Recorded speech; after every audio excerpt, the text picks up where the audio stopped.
Now, on The Finest, local artists say the Iran many Americans see is often defined by conflict, but the story is far more layered. Listen wherever you get your podcasts.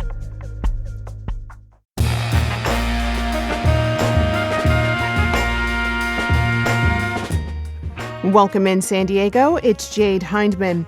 On today's show, a conversation about how a culturally competent therapist can help you navigate racial trauma.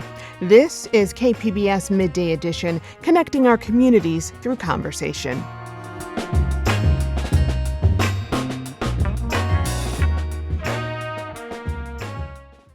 Racial bias in American healthcare surrounds us every day, from misdiagnosis and pain mismanagement to pediatric care. That bias is also embedded in our mental health care system, leaving Black patients without essential resources. Ashley McGirt-Adair is a licensed therapist who co-founded the Therapy Fund Foundation, a group dedicated to mental health equity. Her book is called The Cost of Healing in Silence: Navigating Racial Trauma and the Call for Culturally Responsive Care. Ashley's here in town for a book talk tomorrow evening at the University of San Diego. She joins me now. Welcome to Midday Edition, Ashley. Thank you for having me. So glad to have you here. So I want to begin with the epigraph of your book. It reads, "When care ignores culture, silence becomes survival." Can you explain what that means? Yeah, absolutely. So it's a very real reality that I've experienced as a Black woman in America and both as a healthcare provider. So when you are not looking at an individual's cultural responses, it can impact how you diagnose, overdiagnose, misdiagnose them. And so it's really important that we're practicing care from a culturally responsive lens and that we don't actually ignore the individual's culture and we have a clear conversation with them and not just assume based on what we think about the person. You use the term racial trauma in your book. How should we define it? Racial trauma is really the cumulative emotional, psychological, and physiological impact of racism that occurs over time. And it's more than just repeated exposure to harm, it's those direct experiences, indirect, whether it's real or perceived. And I always like to say whether it's real or perceived, because even just second guessing yourself, did this happen to me because I had a hoodie on? Did this happen to me because the color of my skin has a visceral impact on our body, and it really impacts our lifespans. And we see this in mortality rates that differ between Black, brown, and our white counterparts. Tell me a bit more about that. How does this impact the life expectancy and the health of Black people and Black women? In dramatic ways. So I served as a hospice therapist for a number of years, and I served two very distinct communities in Washington state. One was Vashon Island, which is predominantly white, and one was Skyway, a suburb of South Seattle, which was predominantly Black and brown. And my Black and brown patients would be coming to me on hospice in their 50s, their 60s. My very last hospice patient was a 23-year-old Black woman. Meanwhile, my white hospice patients would be living well into their hundreds. And they also experienced trauma, but they didn't experience the impact of systemic oppression and racism that literally takes years off of our life. And especially when we're looking at things like adverse childhood experiences, your ACE score. And we know that if you have an ACE score of 6 or higher, your mortality rate is decreased by 20 years. And add on to that racism, which was not actually acknowledged by the ACE score. I want to talk about the way that you tell this story in your book, because you tell it through the lens of your grandmother's lived experience. Why did you want to take that approach? I wanted to tell it from the lens of my grandmother's life because she too also died extremely young, and she died a preventable death. And when I look at her life and death and the things that are still happening to this day, my grandmother was sent home with a brain bleed with no support. Her family wasn't contacted. The same thing actually just happened to Jamie Foxx not too long ago, and he details it in his Netflix stand-up what had happened was. So the same thing's happening to celebrity, multimillionaire Black man. But of course, he had the celebrity to be able to advocate and all of the news sites that spoke out about what had happened to him. And fortunately for my grandmother, she would not survive that. And then I also think about the community she lived in up into her death, where there were liquor stores on every corner.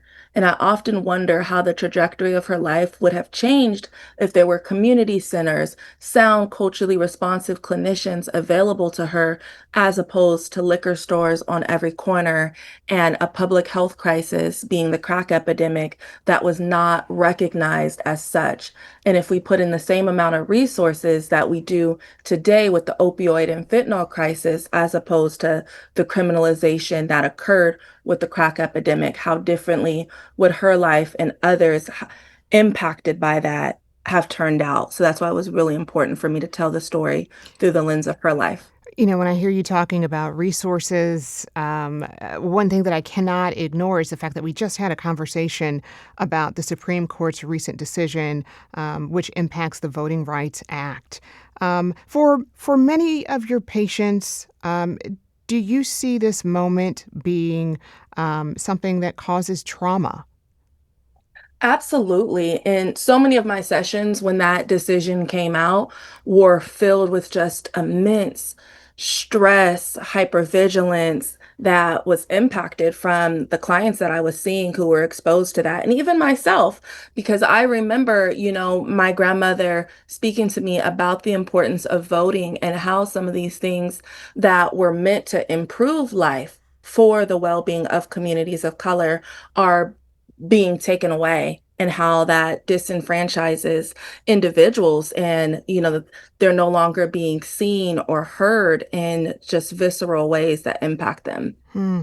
And getting deeper into mental health here, I mean, you also trace the history of Black mental health and racial bias in America. You point to the example of drapetomania, Yes. introduced in 1851. What is that? Tell me about that. So drapetomania was once a diagnosis in the DSM, the Diagnostic Statistical Manual, basically our Bible for how we diagnose individuals. And they said that individuals who wanted to be free were mentally ill. So enslaved individuals who were seeking freedom and wanted to leave the plantation, it was labeled a mental illness by Samuel Cartwright. And it was really just horrific that we pathologize something like freedom as a disorder. Hmm. How else is racial bias embedded in psychiatric practices? It shows up in a plethora of ways when we look at the medical apartheid. One of my very first jobs, Western State Psychiatric Hospital, they perfected lobotomies on Native Americans. And so when we look at the historical implications of things like that with Native Americans, indigenous communities, or even overdiagnosing Black men with schizophrenia, there's a phenomenal book by Dr. Metzel called How Schizophrenia Became a Black Disease. And we still see this today in modern times in the ways in which individuals will see and label Black or Brown people who are presenting with the same signs and symptoms as maybe their white counterparts, but they get the diagnosis of bipolar or something that's more acceptable than like that of schizophrenia, and how society views that type of diagnosis. Hmm. One of the things that I think about as we have this conversation is a conversation I actually had with Dr. Rodney Hood here in San Diego. He's the president of the Multicultural Health Foundation, and he talked about his theory of post-traumatic slavery stress disorder, and the psychological response of the chronic stress of systemic anti-Black racism. I'm curious to hear your thoughts on that.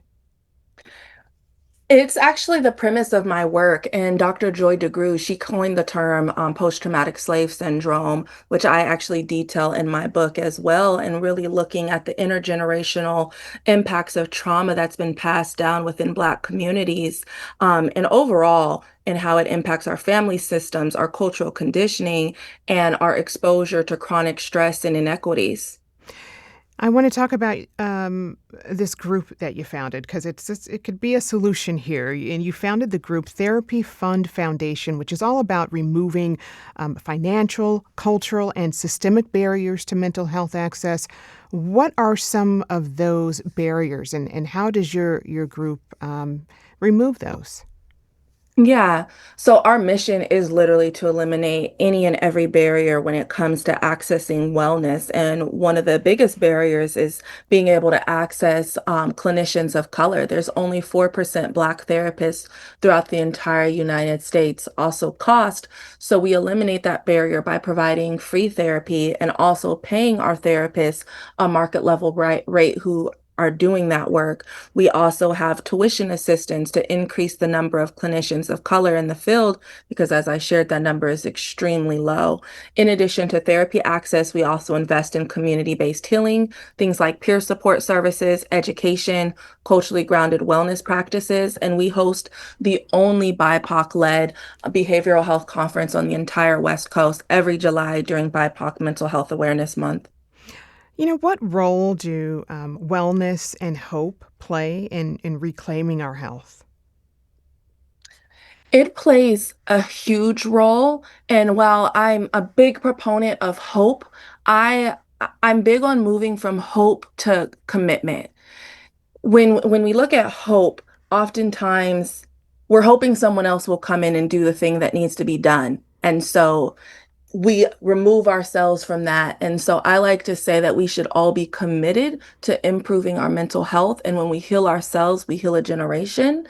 And so definitely have hope, but also see yourself within that hope. Maybe also what's labeled as radical hope. So you're not just looking for someone else, a therapist, a pastor. You're seeing yourself in what you can do to actually heal, better yourself, better your community, and you can act on this every single day as long as you're committed. And so, really being truly committed to acting. Yeah. Well, in your private practice, a priority of yours is to destigmatize mental illness. Where does that begin, and how do you encourage people to start those conversations with their loved ones? It starts with our language. It starts with having these conversations, not shaming or guilting people for their struggles with mental health. And also understanding the difference between mental health and mental illness, because every single one of us has mental health, and 1 in 5 of us suffers from a mental illness. And I think we're moving where we're having more broader conversations about mental health, but we're still stigmatizing those who are actually speaking up or acting and behaving in ways where you see their mental health in the forefront. So it starts by just changing how you talk about the individuals in your life and even maybe celebrities and people that you don't know, because your family and your peers, they see how you respond to the things that are happening in the public. You really talk about the need for culturally responsive therapists. How can therapists get there? By doing your own work, by being introspective, looking at self, assessing your own biases, reading, expanding your mind to broader theoretical approaches. So in school, we're taught from a Eurocentric westernized lens. We're taught from the Freuds, the Piagets, the Watson. It's really important that we also know the Kenneth and Mamie Clarks, the Dr. Joy DeGrues, who I labeled earlier, and that we're exposing ourselves to readings, experiences, and people outside of ourselves so that we can really learn and not put that on our clients to educate us, but we're educating ourselves. When you reflect on your grandmother and her story, what do you think she'd say about the work you're doing now? I think she would say, job well done. Job well done. And my grandmother was a person who believed that service was the rent we pay to live on this earth.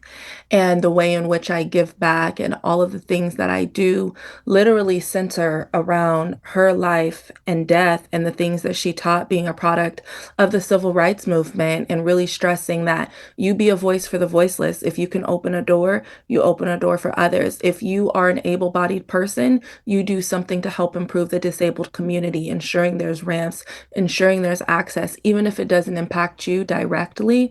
And based on my work and the things that I've done, I think she would say, job well done. All right, well done.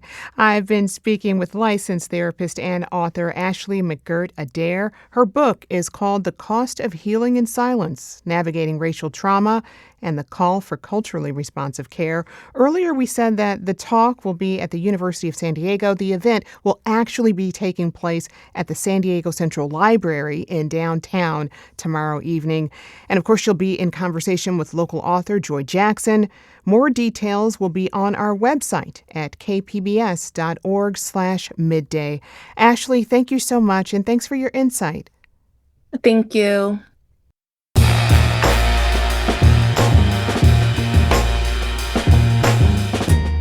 That's our show for today. I'm your host, Jade Hindman. Thanks for tuning in to Midday Edition. Be sure to have a great day on purpose, everyone.